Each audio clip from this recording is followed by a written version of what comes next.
Coming up on Weed Talk News this week, expect the U.S. Senate to take up federal legalization of weed by the end of April. New Mexico's first weekend of adult use sales breaks records for an opening of a new state's market. The city of Philadelphia has reversed its medical marijuana policy, but that's Philadelphia, Mississippi. Who knew? Washington State strikes out the M word and replaces it with the word cannabis in all state laws. And will other states follow now? And finally, cows chill out on hemp in their food. So says a federally funded study. Wait, federal funding for cannabis hemp research? Only in America on We Talk News next.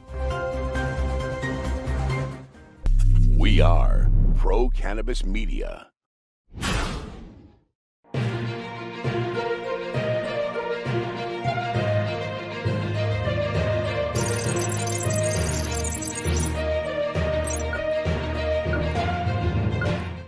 Hi, everyone. Welcome to Weed Talk News. I'm Elena Pinto reporting for Pro Cannabis Media. The state of federal cannabis in the United States is now in the hands of the Senate. Majority Leader Chuck Schumer says he and his colleagues are reaching out to Republican senators to see what they want included in a bill to federally legalize marijuana, which Schumer plans to introduce later this month. Simultaneously, the MORE Act just passed the House and now awaits discussion in the Senate as well. So between the two separate bills, we should expect to see some kind of discussion about cannabis on the Senate floor by the end of April. But at the same time, the White House won't say for sure what its stance is. This week, Press Secretary Jen Psaki was unable to say whether the president supports the MORE Act, only telling reporters that Biden, quote, agrees that we need to rethink our approach to cannabis. So let's take a closer look at what's happening in Washington, D.C. this week. Here's Vote Pro Podcast's Phil Adams. Hi, I'm Phil Adams from Vote Pro Podcast, and this is the Weed Talk News DC Report. The Drug Enforcement Administration has acknowledged that cannabis seeds are considered legal hemp and therefore not controlled under Schedule 1. Responding to an inquiry from Shane Pennington, an attorney at Vicente Sederberg LLP, the DEA affirmed that since the enactment of the 2018 Farm Bill, any parts of the cannabis plant that don't exceed 0.3% THC are excluded from the Controlled Substances Act. Pennington, who has a record of litigation against the DEA on an array of drug policy issues, said, quote, I'm hopeful this will clear up a lot of confusion in this area of the law. Lawmakers in the District of Columbia voted down a measure this week that would have made it easier for DC residents to purchase cannabis legally. Sponsored by District Council Chairman Phil Mendelson, the bill was designed to allow DC residents 21 and older to self-identify as medical cannabis patients without requiring a doctor's authorization. The bill would also crack down on the practice of gifting cannabis to customers who buy other products and services as a way of circumventing the ban on adult use cannabis sales. In 2014, a rider was added to the federal appropriations bill that banned legal cannabis sales in DC. That rider has been renewed every year since then. $3.7 billion in cannabis sales tax revenues was collected last year in states where adult use is legal. That represents a 34% increase from 2020. That's according to a report put out this week by the Marijuana Policy Project. The report is an addendum to one released in January, which looked at total recreational use cannabis sales tax revenues from all legal states since 2014. Over that period, the MPP estimates a total of $11.2 billion has been collected. MPP's president and CEO, Toy Hutchinson, called these figures, quote, further evidence that ending cannabis prohibition offers tremendous financial benefits for state governments. That's the Weed Talk News this week from DC. I'm Phil Adams from Vote Pro Podcast. In your state-to-state roundup, New Mexico residents welcomed legal weed with open arms during the first weekend of the open recreational market. Adult use sales surpassed $4.5 million last weekend, with more than half of those sales happening in one day, setting a new record for a state's opening market weekend. In Delaware, efforts for adult use legalization may be back in the works. A legalization bill fell narrowly short on the House floor last month, but the representative who crafted the bill has a new two-track approach to first legalize possession and then pass separate legislation to regulate cannabis sales. New tentative support for the latter measure from the House Speaker could potentially push things along.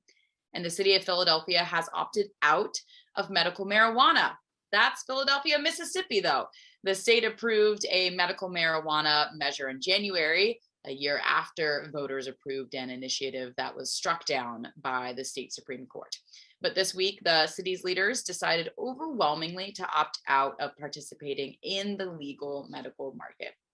So sticking with the South, let's check in with Heather Allman for this week's Florida Report. It's time for the weekly Florida Report from We Talk News. I'm Heather Allman with Cannabis Law Report. Florida may see a 420 miracle this year as Miami's first medical cannabis dispensary might finally be allowed to open. In the 6 years since the Sunshine State legalized medical cannabis, not a single dispensary has opened within the Miami city limits. For years, eligible patients have been prescribed a medical marijuana card from any number of doctors in the city, despite having to go to another municipality to fill that recommendation. And believe me, it is not from a lack of entrepreneurial interest, but a conflict that dates back to 2019 about whether the state's constitutional amendment legalizing medical cannabis trumps the federal ban on cannabis. The city denied California entrepreneur Romy Chaudhary the certificate of use permit he needed to open. And for the past 3 years, two of his entities have been embroiled in a legal dispute with the city, which cites that cannabis's listing as a Schedule I controlled substance under the federal CSA is justification for denying those permits. In 2021, the city's Volunteer Planning and Zoning Appeals Board voted in favor of Chaudhary and overturned the city's decision, because no part of the city code specifically bans or limits dispensaries, which is a state requirement before it can be enforced. Miami zoning director appealed the board's finding, and the appeal was put on hold and put in federal court. The federal court, however, promptly kicked it back down to the county level last fall, ruling the city had failed to act under the provisions of Florida law by, you guessed it, not writing a specific ordinance that regulates or bans medical cannabis dispensaries. This is the crux of the issue at its core. But finally, things might change next week when this dispute between cannabis and the city comes to a head at the Miami Commission's next regularly scheduled meeting on April 14th, only 6 days before the 420 celebrations commence. Let's hope Miami patients can indeed celebrate this cannabis holiday within their own city limits. In other news, we saw two major moves from Trulieve this week.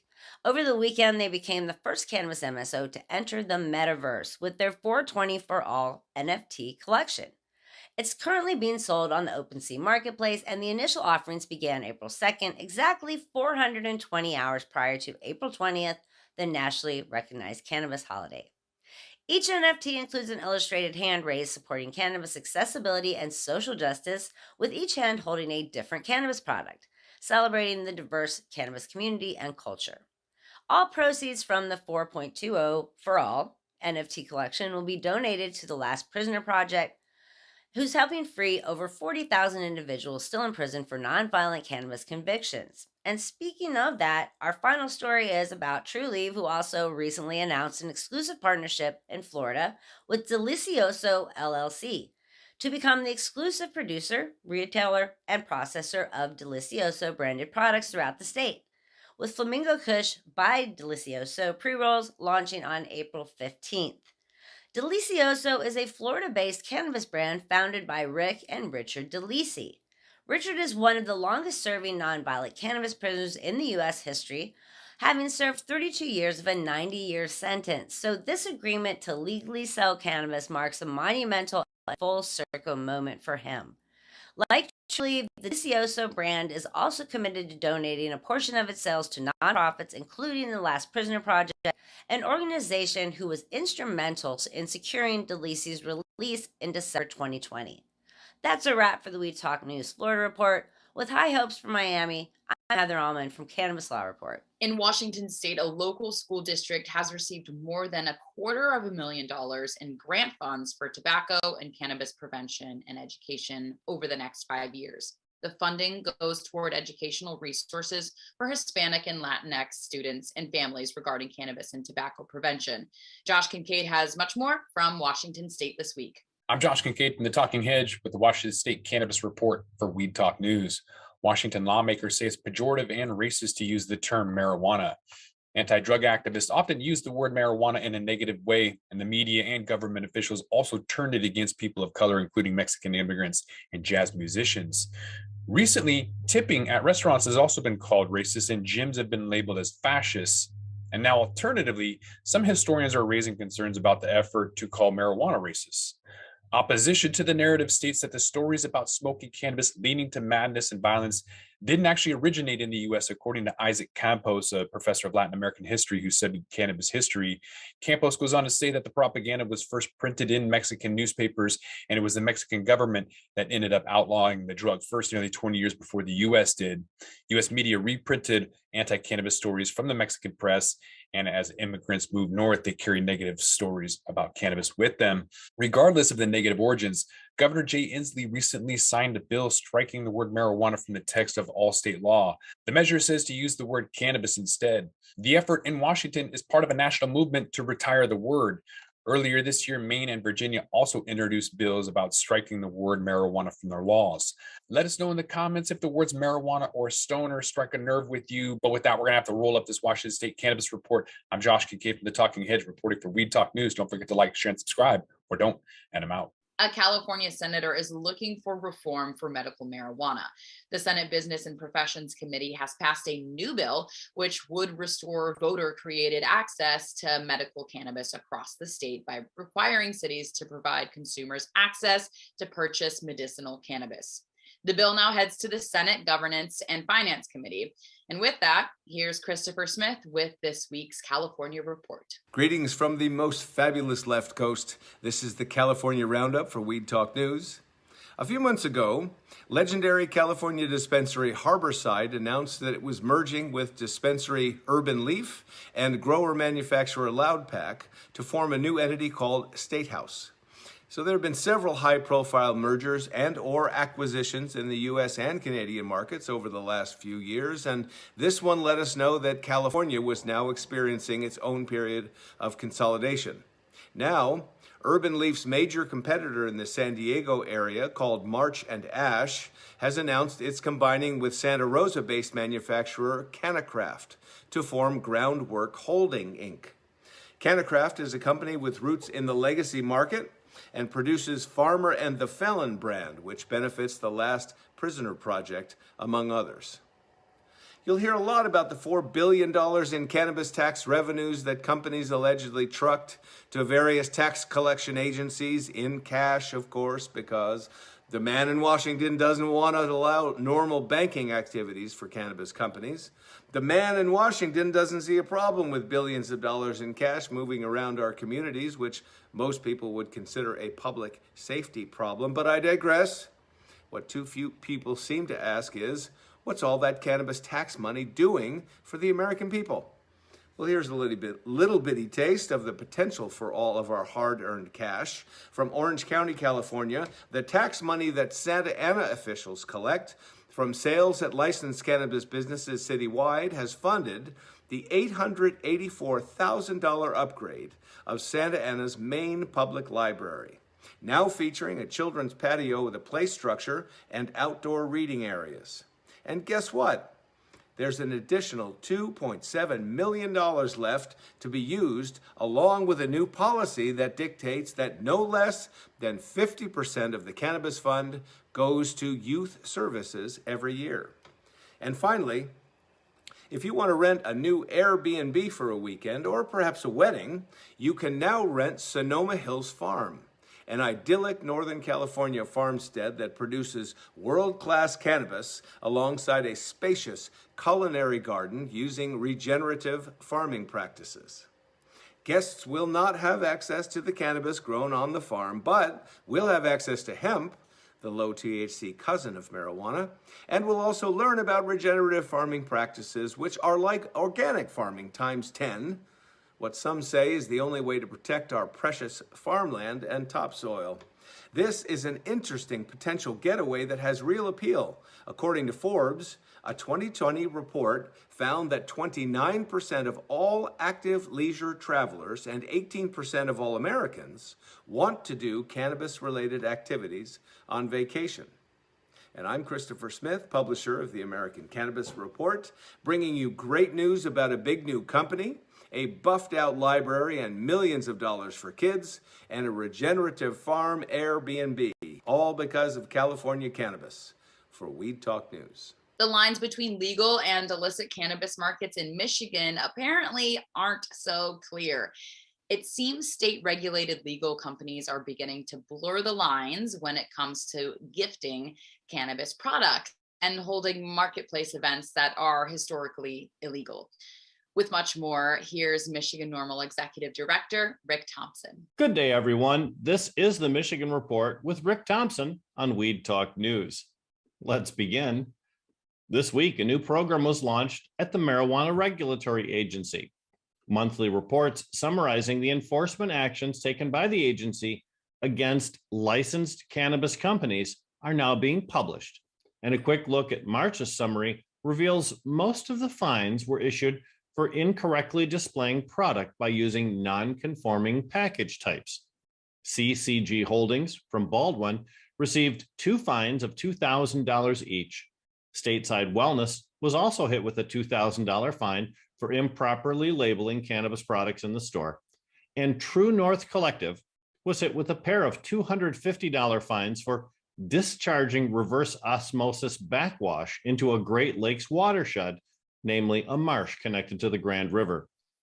Well, that all seems like small stuff compared to Thrive Enterprises fines from last month, a total of $250,000 to be paid for allegedly trying to trick the MRA into allowing a transfer of license from one party to another. Pharmaco last month was ordered to get rid of several owners who are banned for life from owning cannabis entities in Michigan and were forced to pay tens of thousands of dollars in penalties for delivering cannabis to liquor stores and non-medical cannabis consumers in Detroit. Speaking of Detroit, they finally passed their new adult use cannabis business ordinance in the Motor City. There are 2 types of licenses contained in the new rules: limited license types and unlimited license types. Unlimited license businesses include cultivation and testing and transport companies. Limited license types include social consumption lounges, micro businesses, and cannabis retailers. Legal challenges are expected against the limited license type category, just as the previous ordinance was challenged in court and lost. But this ordinance contains severability, meaning if courts determine that the scoring method used for cannabis retailers is found unconstitutional, the unlimited license types will still be okay to operate. Now, that's a huge advantage for those customers like Chris Weber and Al Harrington, who are currently cultivating or have broken ground on new construction for mega cannabis farms in the D. During Tuesday's hearing of City Council, many residents expressed feelings that the city would be overrun by cannabis companies whose opportunities for growth were expanded by council, but whose responsibility for financial assistance to the city's struggling nonprofits has been diminished by that very same council. Unlimited adult use license types will begin the application process on April 20, but the limited licenses will take some time beyond that date before the city is ready to accept those applications. Now, final story. This past weekend was Hash Bash weekend in Ann Arbor. There were 4 large events: the bash itself, the 20-year-old Monroe Street Fair, the Hash Bash Cup, and the Great Lakes Expungement Network's Treasure Map Adventure. All 4 events went off quite well, despite a 1-hour delay in starting the Hash Bash due to an electrical failure, which was corrected by the University of Michigan's campus staff. Featured at the bash this year was the state's Attorney General, Dana Nessel, who directed her comments at the growth of the state's regulated marketplace and the need to protect medical cannabis patients from discrimination. This year's Monroe Street Fair was expanded to include Tappan Avenue. The Hash Bash Cup offered national music acts and the state's most respected cannabis competition. And the Treasure Map contest found several hundred people visiting a dozen different Ann Arbor cannabis-friendly locations to collect stamps and complete their map. Winners in that contest were drawn randomly this week during the Jazz Cabbage Cafe television show, which can be seen on Pro Cannabis Media's Roku channel. All in all, a fantastic weekend of fun and cannabis consumption in the nation's de facto cannabis capital, Ann Arbor, Michigan. And that's it for the Michigan Report with Rick Thompson on Weed Talk News. On the other end of the country, lawmakers in Massachusetts are also weighing reform options. A formal session will address 33 filed amendments from senators ranging from technical contract tweaks to potency limits and advertising restrictions. So let's check in with Ron Marshalsea with more of this week's Massachusetts Report. I'm Ron Marshalsea with the Massachusetts Cannabis Report for Weed Talk News. The mayor of West Springfield wants to lift the ban on the sale of recreational marijuana in his community. The mayor tried this in 2018, but he only had one city councilor vote yes to allowing recreational marijuana shops in West Springfield. This time, he has 3 co-sponsors. Mayor Reichelt hopes the cannabis ban comes to a vote by July. Cannabis-infused seltzer Levia will be bringing a new seasonal flavor, Mellow Mule, to Massachusetts shelves. With 420 fast approaching, the Levia team decided to embrace the cannabis holiday with a gingery lime twist. Matt Melander, co-founder of Levia, was quoted as saying, "We've gotten a great reception from our previous cranberry lime, pomegranate punch, and orange blossom cans, and look forward to continuing to deliver fun and innovative experiences." This ginger and lime combination is supposed to leave customers feeling refreshed, focused, and bubbly. And finally, Trulieve will be having a grand opening for their new Framingham location this Saturday, April 9th. The grand opening will include executive meet and greets, live brand activations, giveaways, food trucks, all-day in-store promotional offers, and more. Also, Trulieve is partnering with Dr. Marion McNabb's team at the Cannabis Center of Excellence to support the nonprofit's ongoing medical cannabis research. That's this week's Massachusetts Cannabis Report. For Weed Talk News, I'm Ron Marshalsea. Bay State Cannabis Report is supported by Holyoke Cannabis, Holyoke's finest cannabis recreational experience.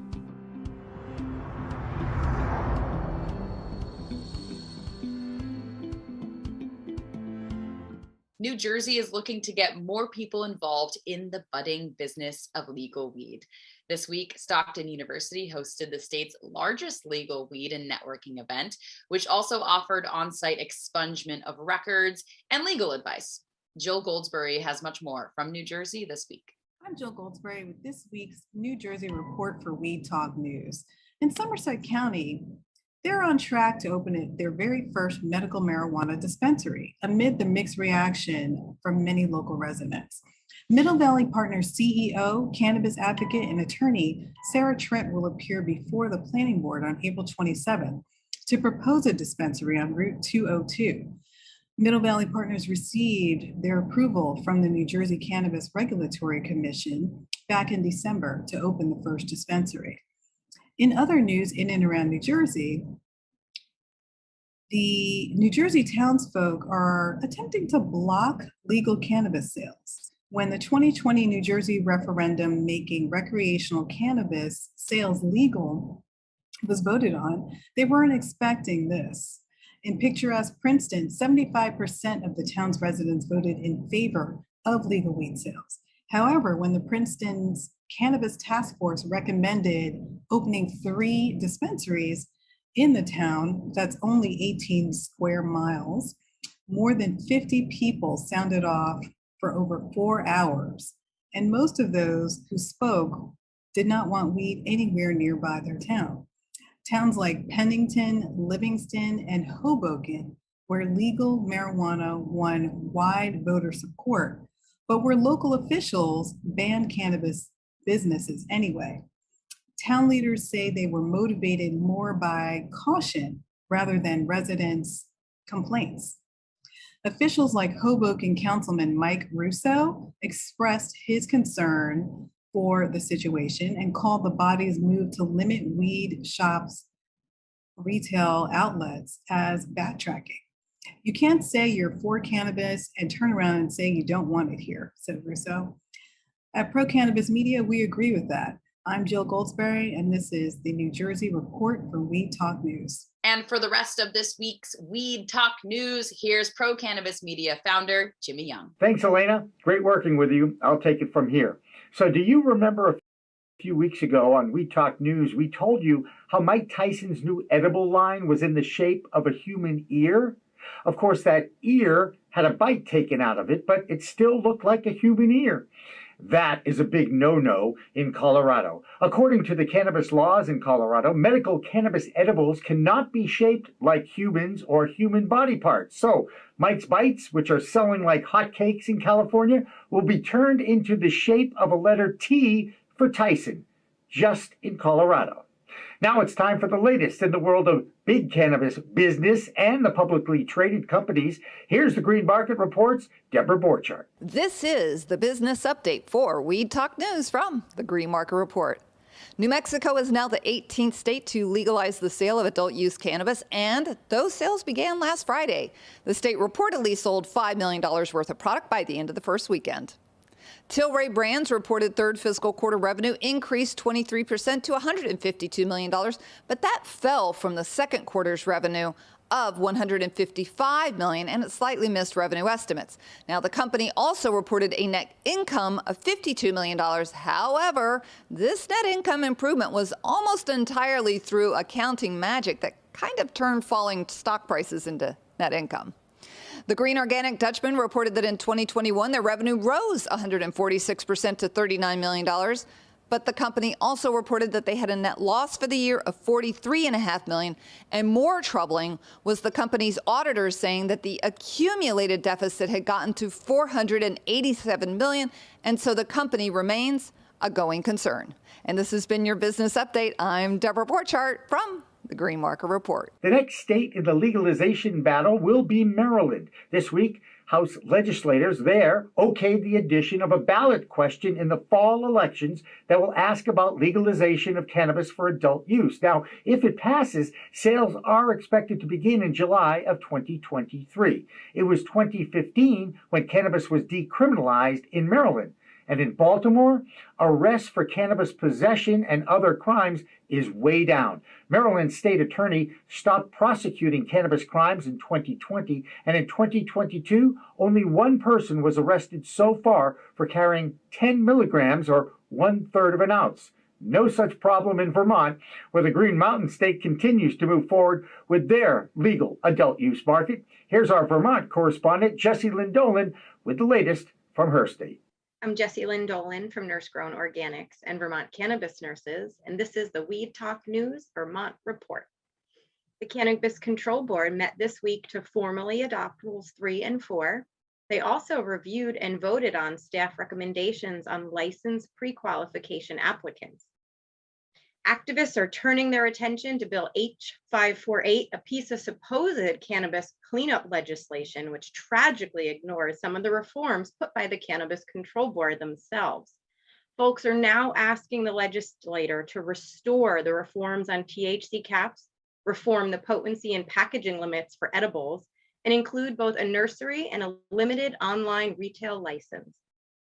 The Vermont Growers Association is hosting a spring seed giveaway in April, raffling off seeds every Monday of the month. April 12th, there's a vote on whether to allow cannabis retail in Essex Junction, and April 13th, there's a revote in Castleton. That's the Vermont Report for Weed Talk News. I'm Vermont's cannabis nurse, Jessie Lynn Dolan. Earlier in Weed Talk News, Elena told you the story about Philadelphia, Mississippi, a small town in that southern state that has banned the new legal medical marijuana initiative. Who knew there was a Philadelphia in Mississippi? I know I didn't, but I knew that our Pennsylvania correspondent, Claudia Post, did. Here's the latest from the Keystone State. I'm Claudia Post from Scarlet Express, and I'm here in the Keystone State, Pennsylvania, reporting for Weed Talk News.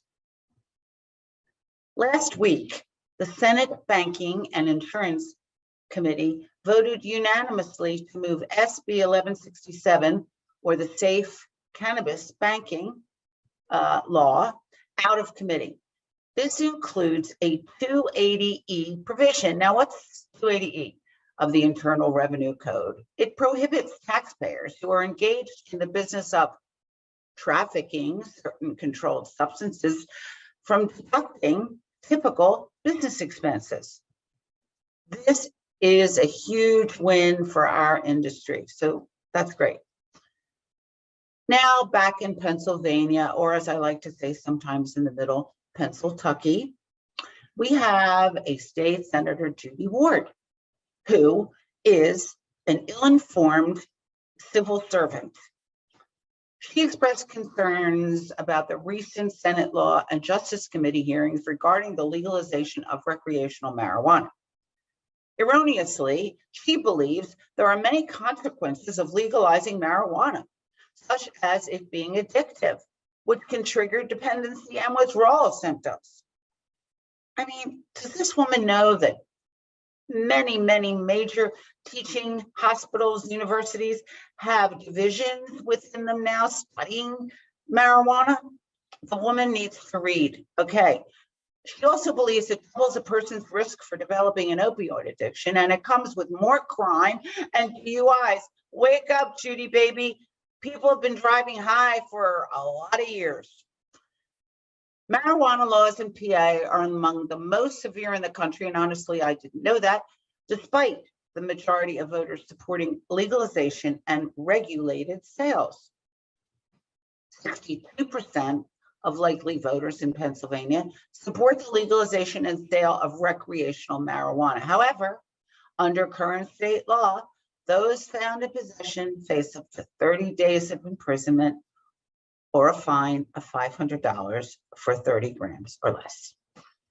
In Philadelphia, however, we decriminalized in 2014, but our city has yet to legalize it. I ask why.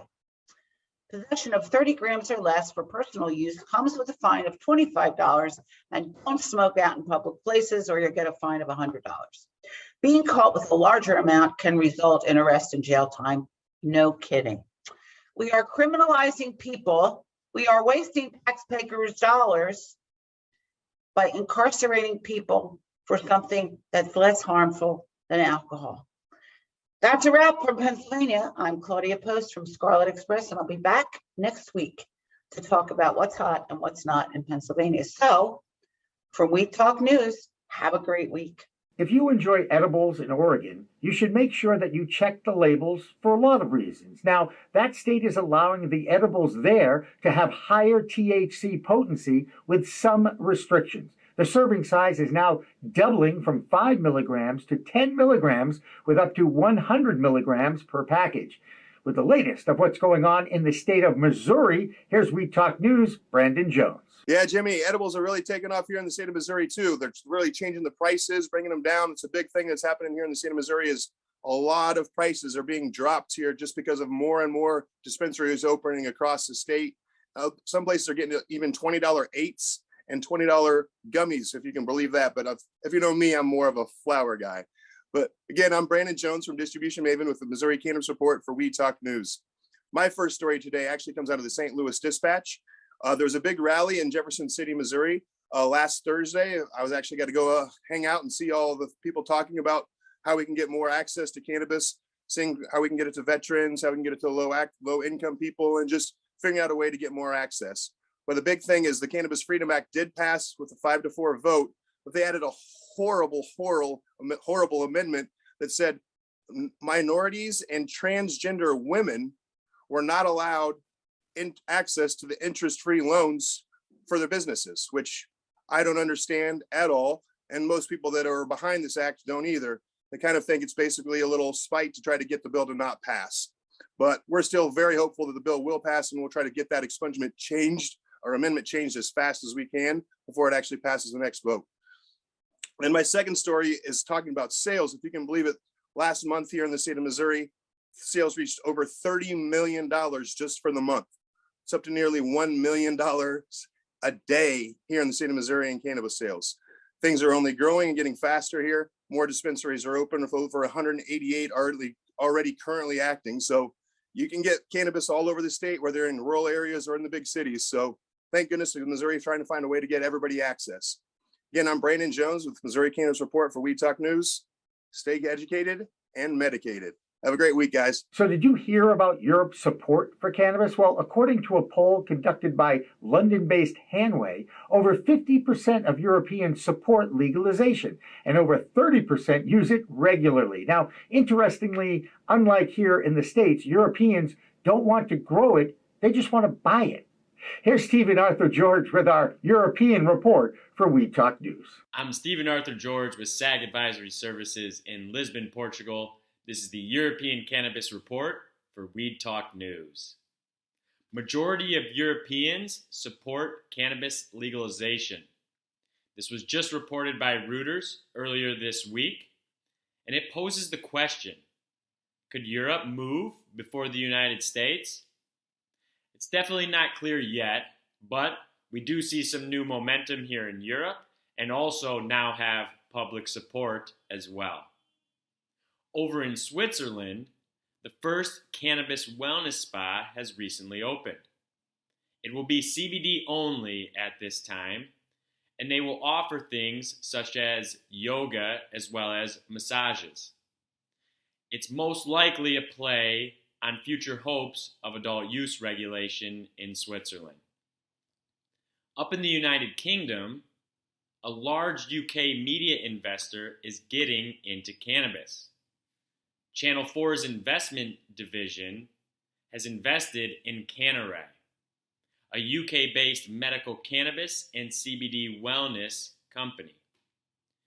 This deal will increase their exposure on TV to a company who already has CBD products in over 1,500 retail stores. That's the European Cannabis Report.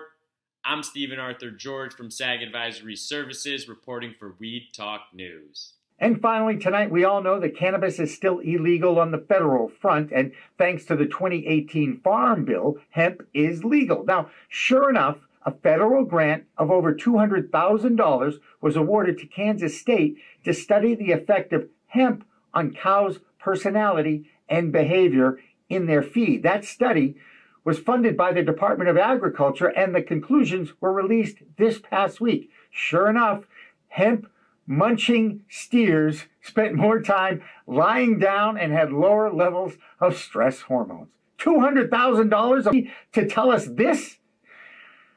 Only in America. That's Weed Talk News for this week. For Elena Pinto and producer Tori Chamberlain, I'm Jimmy Young from Weed Talk News. Remember, it's a whole new world of weed out there. Use it responsibly.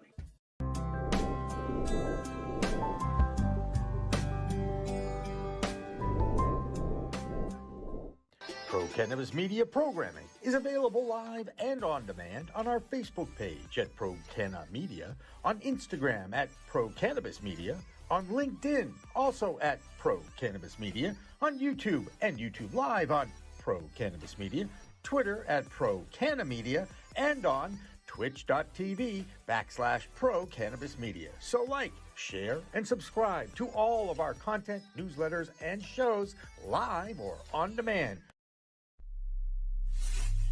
We are Pro Cannabis Media.